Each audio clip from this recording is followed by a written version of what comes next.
What is up, everybody? It is AEW Smart Mark, and we are back with the next episode of the AEW Multiverse. This is the fourth episode in Season 4, and we're starting it off with a fatal four-way match in honor of the fourth episode of Season 4. And in this match, we've got FTR, we got Proud and Powerful, we got the Gun Club, and we've got SCU. And as you can see here at the end of this match, Gun Club may be stuck in a glitch situation over there in a extra long tie-up with Frankie Kazarian. Christopher Daniels on the top rope. Is he looking for the best moonsault ever? Oh! He still hit that. FTR pushed Ortiz off of him. And now Cash pinned. That's it! Christopher Daniels with the victory, while Frankie Kazarian was in a long embrace with one half of the Gun Club. And look at the bloody 50-year-old Christopher Daniels, currently SCU not ranked. And you never know, after a match like that, maybe they should be. FTR was actually a 5-ranked tag. I would not be surprised to see SCU step into that role. And next we had Thunderosa come down to the ring, talk about her NWA title defense tonight. She's going to be defending against Big Swole. She thinks Big Swole's obviously going to be a formidable opponent. But in the end, Thunderosa plans to win this match, beat Riho in her qualifying match later this month, and go on to win the AEW Women's Championship in the Elimination Chamber match at the pay-per-view. So a lot of high hopes for Thunderosa. And speaking of that match at the pay-per-view, here we have two of the women who are racing off to qualify. We've got Shanna representing Portugal, and we've also got Abaddon representing Black Hills. So definitely, all different parts of the world being represented in this tournament. We've got Mexico, Japan, New Zealand, Australia, Tonga, Brazil, United States, the Andromeda Galaxy, Canada. And there is Shanna with the win over Abaddon. I would call that an upset victory. Incredible victory here. Look at that. Sit out right there. Dropped her right on her back, and then in the corner, Shanna loves to hit that move. And you see Abaddon coming into this match, actually both women coming into this match looking for their first win. They're both 0-1 here in the AEW Multiverse, but no longer is that the case, with Abaddon losing tonight via pinfall to Shanna. And now Abaddon is one of the women who will be in that Elimination Chamber match. We've got Hikaru Shida, the women's champion. We've got Chris Statlander, who just beat Leva Bates recently on AEW Dark. We've got Bea Priestley, who we've seen be victorious over Australia's Shazza McKenzie. And we're still going to have two more qualifying matches to determine who gets those last two spots. But things are heating up here in the women's division. Can Shida defend her title against all 5 of these challengers? We will find out. And next up, we've got the 1-0 Davey Boy Smith Jr. going up against the legendary Matt Hardy. And you see Matt Hardy still kind of cycling through gimmicks here in the AEW Multiverse. And he's out here as his version 1 version of himself, taking on Davey Boy Smith. And Davey Boy, with a big high press, drops Matt Hardy to the ground. And Davey Boy, right away here in the Multiverse, making very good friends, Jake Roberts accompanying him to the ring for his debut match against Jon Moxley. And Lance Archer and Jake Roberts befriending Davey Boy Smith and looking to use him, I guess, as an extra insurance policy over Matt Cardona at the and right there we see the twist of fate by Matt Hardy, and unbelievable, without any Jake Roberts at ringside. Davey Boy Smith loses to Matt Hardy, and actually Matt Hardy's first win here in the AEW Multiverse, if I'm correct. Maybe he's got one other win, but he has not had a great win-loss record. So shout out to him beating such a huge opponent here on AEW Dynamite. We've still got a couple great matches for you on tonight's card. We're going to have Best Friends taking on TH2. We're going to have Sammy Guevara taking on Jon Moxley. We got triple threat tables elimination match. Darby Allin, Shawn Spears, and Cody Rhodes, the three former TNT champions. They'll all be facing off. Winner gets a TNT title opportunity against the newest champion, Sonny Kiss. So, absolutely stacked card here for you tonight. And we're going to be bringing you all the action. Not to mention, like I said, Thunderosa against Big Swole, who is absolute tear. Big Swole currently with a 4-0 record here in the AEW Multiverse. And you see here, we're into our next match. This is TH2 versus former AEW Tag Team Champions, the Best Friends. And Trent using some serious, I'm not sure what to call this here. Is this manipulation, mind control, Chuck Taylor involved somehow? I don't know, but Trent, beautiful tornado DDT, planting Angelico. And no tag to Chuck. Instead, Trent still in the driver's seat. And Angelico slow to his feet. And now he's going to do the strong zero all by himself. Instead, Chuck gets in the ring to cut off Jack Evans.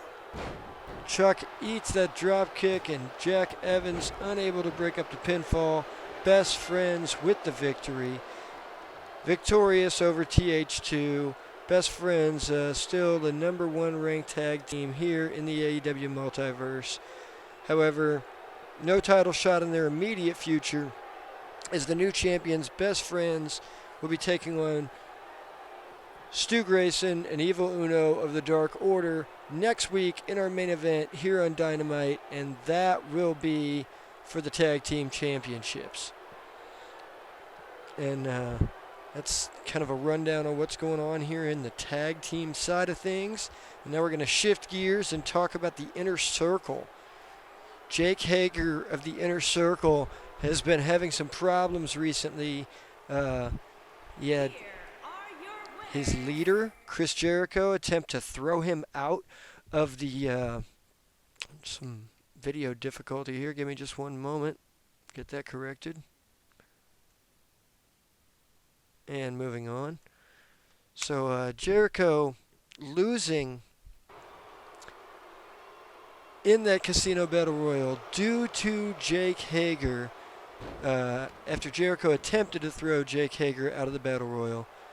Then recently at ringside, you saw Ortiz and Jake Hager come to blows during a Sammy Guevara match as it wrapped up. And now here tonight, you see Sammy Guevara taking on Jon Moxley. Jake Hager provoked Mox. And Sammy Guevara is reaping the unfortunate consequences. Oh, but he caught Moxley! A bloodied Sammy Guevara catches Moxley, and he's got him in a high, stalling vertical suplex as he wears that crimson mask. And now Sammy Guevara, for the first time, firmly in control after taking about 8 minutes of serious butt-whooping from Jon Moxley, and he drops Moxley onto his back. And a little bit of opening here for Sammy Guevara, and he's lining up for a curb stomp. He stomps Moxley's face right into the ground. No way.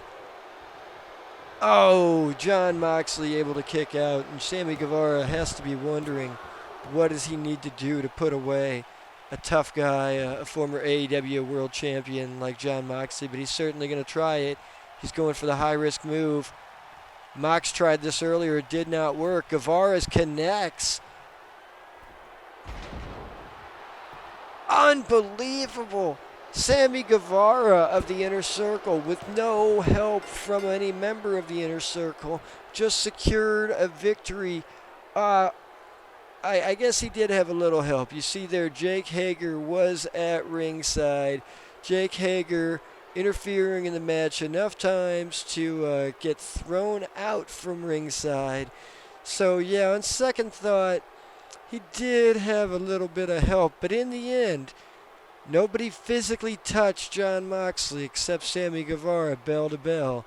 And Guevara was still able to get that pinfall. And you see just how incredible that probably makes him feel as he's serious amount of blood dripping down his face, all across his chest. But the Spanish God probably feeling on cloud nine after that victory over Jon Moxley. And next up, we will have our triple threat tables elimination match. And this is Shawn Spears, Cody Rhodes, and Darby Allin. All three of these men, former TNT champions here in the AEW Multiverse. And all three, their TNT championships have one thing in common. They lost the match, and they never got a rematch for the TNT title. Cody couldn't get his because he was injured. Shawn Spears couldn't get his because by the time he lost his title to Darby Allin, Cody was back, and Cody was ready for revenge on Spears. And then Darby just losing his title a mere 12, 14 days ago at our last pay-per-view, and therefore he has not had a rematch yet. And the powers that be thought the best way to determine who gets the first TNT rematch of these three former champions is this triple threat tables elimination match. So now Shawn Spears in control of Darby Allin. Darby Allin in trouble and he goes through the table. Darby Allin is the first man eliminated from this match, and now it is down to two bitter rivals, Shawn Spears and Cody Rhodes. And we've seen these guys be in a coal miner's glove match with each other.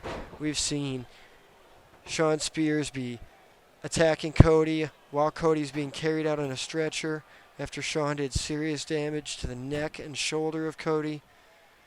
And in that coal miner's glove match, I mean, how many minutes did the two of them just beat each other mercilessly while refusing to use the glove? They both had a glove on their fists. They could have just thrown one right hand at that point and ended the match, but they didn't want to. They wanted to use tables and ladders and chairs and continue to inflict punishment with every grappling and striking and high-risk move they could think of, except for a closed fist with that coal miner's glove. They both wanted to delay the match ending. Eventually, Cody able to come out of that one victorious, kind of get some payback for leaving on a stretcher and losing his TN title to Spears. And could this be a little bit more payback for Cody as he puts Spears right through the table? And that means that at our next pay-per-view, we will see Sonny Kiss going up against Cody Rhodes. These two men fought for the TNT title once when Cody was TNT champion. Now they're going to be fighting for the TNT title again, only this time Sonny Kiss is the TNT champion. And so very apropos that these guys will be facing off at our next pay-per-view. And meanwhile, facing off in just a few minutes here, a few seconds actually, in the multiverse on Dynamite, our main event, it's going to be Big Swole versus Thunderosa for the NWA Women's Championship. We got Thunderosa at 1. We've got Big Swole at 4-0. And this should be an incredible matchup. And you see right out of the gate, Big Swole, the match started at 20-minute time limit, so we're about 9 minutes into the match as we're joining it here. Always bring you condensed matches here in the AEW Multiverse and try to get you through a lot of action in a short amount of time. As Big Swole now in control of Thunderosa. And she's got Thunderosa hooked for a suplex, spinning Falcon Arrow, great shades of Sheeta, little holy Sheeta moment. And now Big Swole drops her with that sidewalk slam.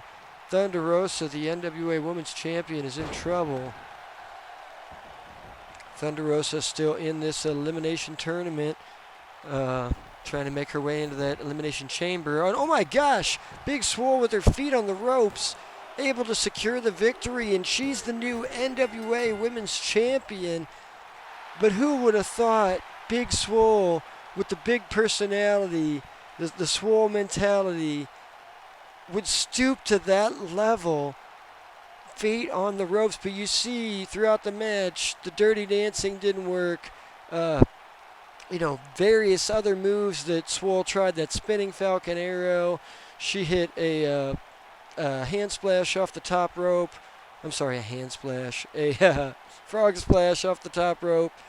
And in the end, the way that she finally puts Thunderosa out is by going for a dirty pin with her feet on the ropes. And during this replay, Swole has taken off out of the arena with her new NWA Women's Championship. And we will see you next time. Peace!